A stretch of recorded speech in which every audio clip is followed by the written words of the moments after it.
So technology has become almost not the competitive advantage anymore.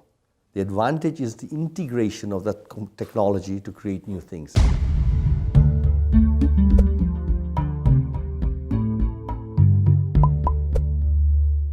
A nossa conversa é com Hitendra Patel, ele é líder global em inovação, está aqui no Brasil, vai conversar com o canal Brasil e você pode acompanhar essa entrevista e outros conteúdos pelas redes sociais, Facebook e Instagram, @canal Brasil. O Hitendra é líder da iExcel Center, que é um dos maiores centros de inovação do mundo e recebeu a gente para essa conversa sobre inovação. Hitendra, thank you very much. I'm going to begin with the one thing that you say a lot when you talk about innovation, that it's about the democratization of the innovation. Is that possible? So this is one of the biggest challenges, is a lot of people think innovation is for this lone genius, the guys who come up with an idea while they're driving to work or taking a shower, an idea comes. But the reality is, I think everybody can be like Steve Jobs or Bill Gates.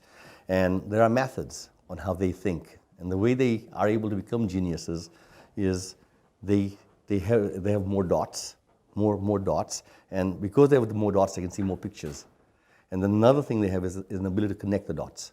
And they have a structure or a methodology to do that. And most of us don't know how to do those things. But we can teach people to get more dots, meaning get smart about new things, and then we can teach them how to connect and reconnect until they come up with a wow or a eureka. So we believe we can democratize innovation. Let's talk a little bit more about this method of yours that you say about the connecting dots. What are the dots? Where can we find it? Yeah. So the dots basically is an analogy. If you have 3 dots and you connect them, you'll get a triangle, and you aren't going to come up with anything more creative. So those people who have more dots, they're going to be able to create more pictures, more images. And so if you look at the night sky, and there's only 3 stars out there in a São Paulo night, then you aren't going to see anything. But if you go into the desert, the night light has got lots of dots or stars, and therefore you can see dragons, and you can see birds, and you can see warriors. So the point over here is those with more dots can create better pictures. What do the dots mean in business? It means that you need to have either understanding of what your customers are talking about. You need to have dots from your suppliers. You need to have dots from your competitors. You need to have dots from other countries and companies are doing the same thing. And when you have all those dots, then the number of possibilities of what you can do next increases. And that's what dots really means. Get smart. You say a lot that we are getting global with everything that surrounds us, but different cultures gives different innovations, methods, or outcomes. So there are cultural elements in terms of how people think and how people solve problems. You see the Germans, they're very good at saying, here is the problem, now we're going to work on the problem, and now let's work hard on this problem, here's a solution. Then you see people, let's say Italians, and they see the same problem, and they seem to be a little bit more random in how they solve the problem, but they solve the problem too. But when you uncover the details of it, the methodology of innovation is pretty much the same. You need to identify a problem, you need to get smart about solutions, then you got to figure out which are the best solutions to put them together, and then you got to get out and implement them. And that is universal. But we do see styles. People have different styles of thinking, how they talk to each other. And those who are in innovation, they are actually the best people to embrace the different styles. Because if everybody is the same, then you aren't going to come up with very different ways of doing things and different solutions. So the diversity is actually good, but how you do it is universal. What is more important for the development of innovation, money or education? That's the big question. What we find is the people who are innovative, they find a way without the money. The people who are not innovative will always think money will solve the problem. And what I mean by that is scarcity actually makes us think differently. We try and find different solutions. So money is actually a problem.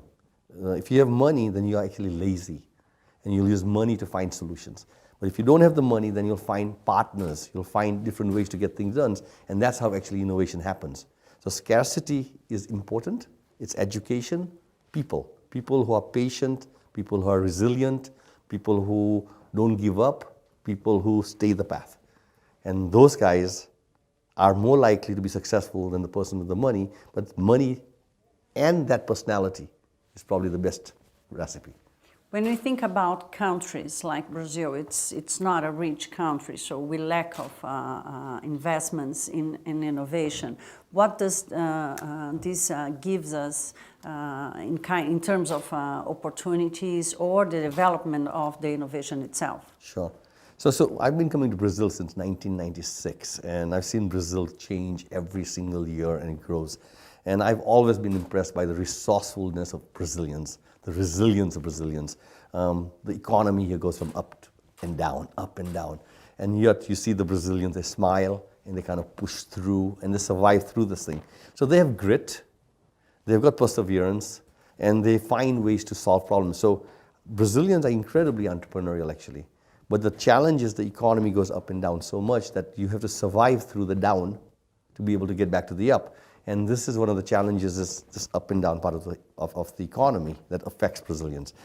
But Brazil, I think, is extremely resourceful, and I think Brazilians are incredibly creative and entrepreneurial. What do you think is the role of the governments? Because here in Brazil, for instance, we still count on the government to tell us where and how to invest in innovation, or people who have money, they can put their money on a project or something.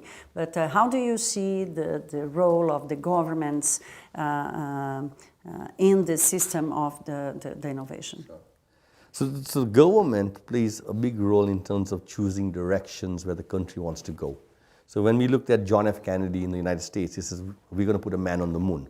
That man on the moon basically says, we're going to focus on space, we're going to focus on new fuels, new technologies, new material science, new communications, and it sets an agenda for the rest of the country of what to focus on. If, like in Dubai, they focused on tourism and they focused on buildings. So the universities of Dubai are focusing on construction, they're focusing on tourism as a way to support the strategy of the government. So governments need to choose where the future of the country is going to be. And those then, based on that, they communicate it. But the other part of the government is they need to get out of the way. They need to let people do what they do best. Let them be innovative, let them be entrepreneurial. So don't be bureaucratic in terms of your legal system to start a company. It should be easy. In a country like Dubai, in the US, you can start a company in less than 30 minutes. Over here, it takes a long time. In the same way, if there are employees that you have to let go because you're going through a downturn, in the US, you can let go of people, which is harsh, it sounds cruel, but the company can't afford to have them. So it's better for the company to let go of those people. Over here, Brazil, you can't let go of people, that's bureaucracy. And therefore, the company suffers while it's struggling. And then taxation. Taxation in Dubai, for example, or in Singapore, is 15%. I don't know what that means. Whatever you do, you'll pay 15%. Here? We don't know what the tax means. You have to put taxes on taxes on taxes, and you don't know if you're breaking the law or if you're doing it legally. And so it's very hard. So it's scary. And so the government is to make it simple for the entrepreneurs to get on with it, but the government can help by choosing the direction where the country wants to go and lead. Is this country going to be the leading in agro industries? Is it going to be the best in biodiversity from the ocean? Is it going to be the leader from Amazonia, and therefore what we find uniquely in Amazonia to do something different? Brazil's unique. Brazil can lead the world in many things, but you have to choose, and the government should choose. Perhaps if the government doesn't choose, I put the challenge to the people of Brazil, saying, tell them to get out of the way and just move forward and do it yourself. Yeah, we have to make a choice about that. So let's change the subject for the speed of technology. Yes. How does it affect the development of innovation in the world, like even in rich countries or poor countries?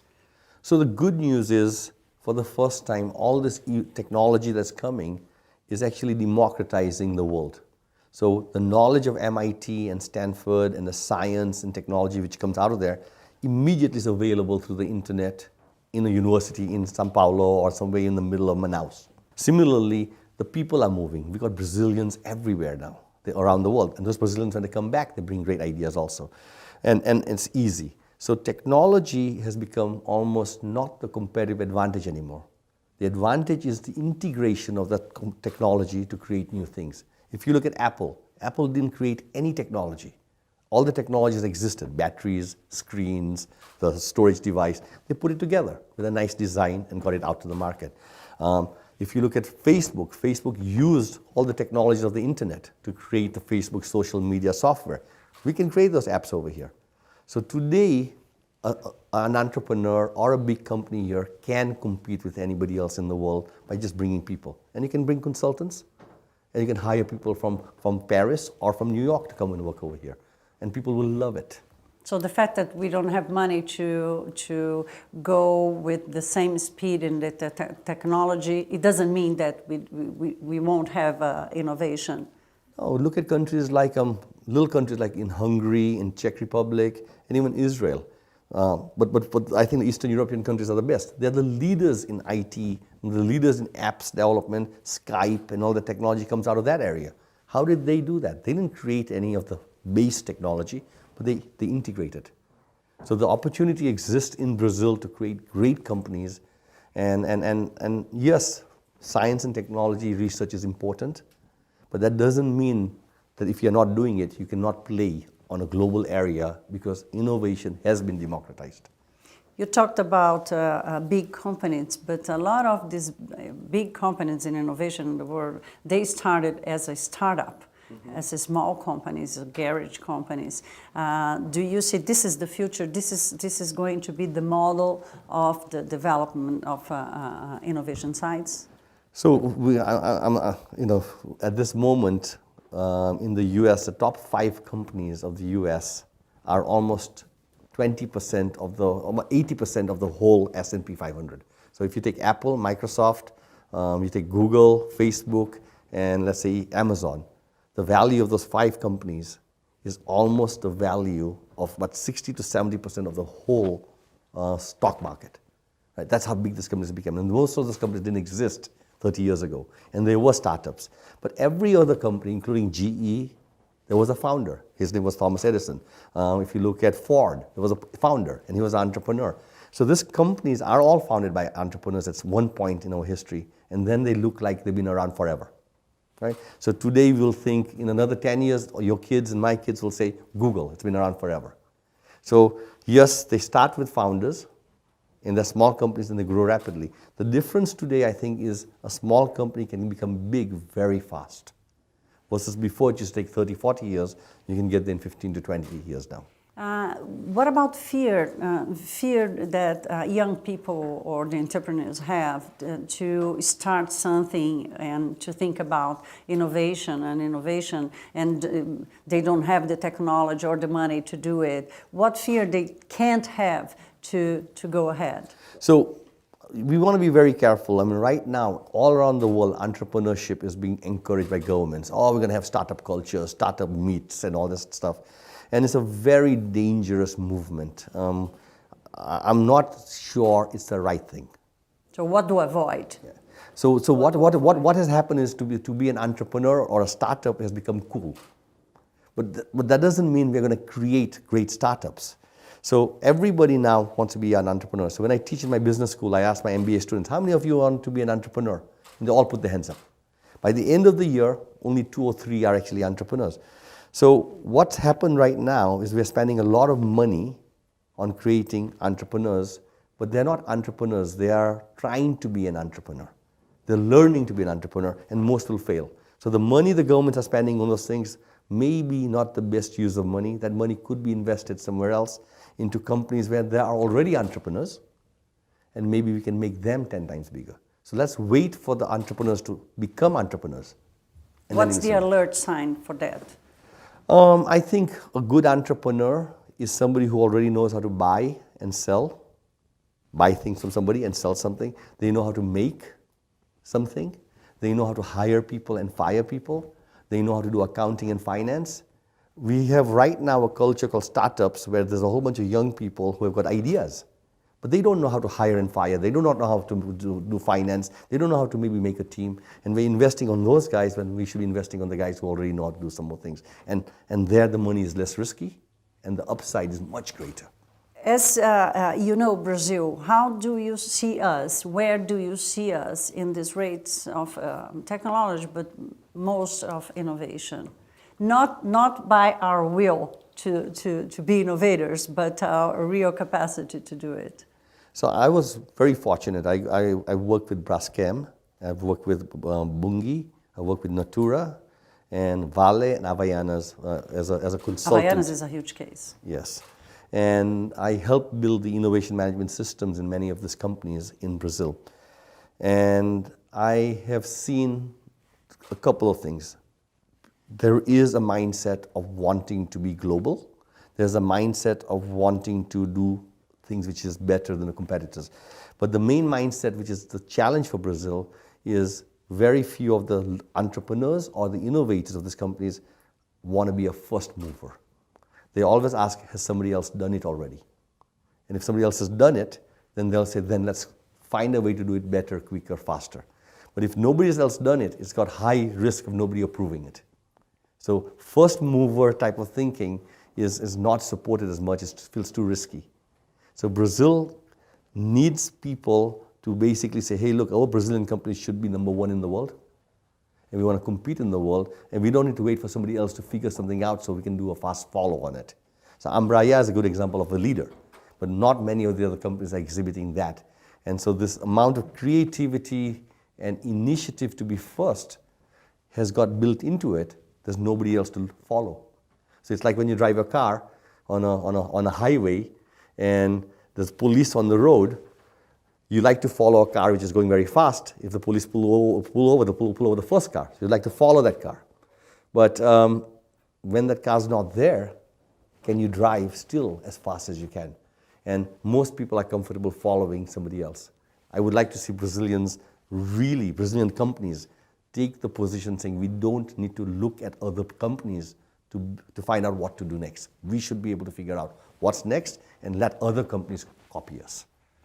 What about the investors? What they are looking for to invest in innovation companies or startups? What should they look for? So investors are very simple. They want to make money, right? It's as simple as that. And they do not care about the technology and they do not care about the business itself as long as there's a return on it. So if you have a company and you want investors to put money into it, you got to provide them some sort of security that there's a return on the money. And the return they're looking for is, can you grow fast? So the market you're targeting is a big market. Are there no competitors? So you can charge an extra high price. There's a price premium on it. And the last one is, are you coachable with the investors so you can kind of follow and listen to the investors? So if you own a company, make sure you're targeting a big market. Make sure it's a fast-growing market. Make sure there's no competitors in that market. And make sure that when you work with the investors, they find you collaborative and coachable. And that's what you have to do. And that's what the investors are looking for also. Last question about the human side Sure. of the innovation, the technology itself. Are they going to come around people? What is going to be the role of people, especially in poor countries, in the labor market and everything? So this is actually the toughest question which is we are about to be faced as a society. We are entering a world where technology is going to solve every problem. Robotics is going to replace every inconvenience. And our life is going to be fantastic because anything that we don't like to do, a robot or a machine will do it for us. But in that world, what happens to all of us? First of all, our kids, what are they going to be doing in the future? What jobs will they have? Right? So that's the first question. And then it becomes even a bigger challenge when you look at people who are poor and people who don't have as much education. Because they are the first ones to be replaced in the labor markets and everything else. So I think as a society, everybody will have to look inwards to figure that one out. But we have 20, 30 years ahead of us to figure this out. Right? And why 20, 30 years? Why this exactly time? Well, maybe it's a little shorter. It could be that. But there will be barriers which will be put in place by unions and will be put in place by other systems that we will not be able to just trade things out. But the world we are going to, and I'm going to give the analogy, it's a terrible analogy, is a world where we will have unlimited slaves. And the slaves, unfortunately, are robots. And they don't have rights, and they can work all day, all night, and we will make them do that. And meanwhile, we are not going to be working as much. So we'll have to decrease the hours we work from 40 hours a week to maybe 30 to 20 and still be able to make the same money. Now this is a whole demand-supply economics issue. Now with the extra time, what are we going to do? Right? Tell me. Yeah. And this is the real issue. So we're going to look at entertainment. We're going to look at how to have a better life. And this takes us back to the Roman Empire. In the Roman Empire, they had excess slaves, and the people had lots of free time, and so they went to the Colosseum. Is this progress? I am not sure if it's progress, but the free time will give us a time, again, to be philosophical, reflective, and everything else. But there's a dark Innovators. side. But there's a dark side to it, that if we go to the Colosseum, how quickly will we get bored with the entertainment? And what will we ask for next? What will we ask for next? What will we ask for next? And the Colosseums were not pleasant in the way it played out. So we are moving in a very interesting time. Robotics is coming, electronics is coming, and they're going to be good for society, but they could be bad for us. And we have to start thinking as society, from a humanistic point of view, what are we going to do next? But the technologists, the businesses are going to move in the one direction, efficiency through technology, and they are going to bring robots into the world. I just learned that there's a lot of philosophy in the innovation debate. Absolutely. I think even Albert Einstein says this, a lot of people think scientists and physicists are very, they don't believe in God. But the reality is all scientists are actually discovering and working with what is God, what's the meaning of life. And so I think innovation ultimately is science and technology, the market, which is human beings. They come together, and you got to make sure that it's holistic. And so the best innovators actually connect human beings with technology. Thank you very much for the interview. Obrigada. You're welcome. Thank you very much.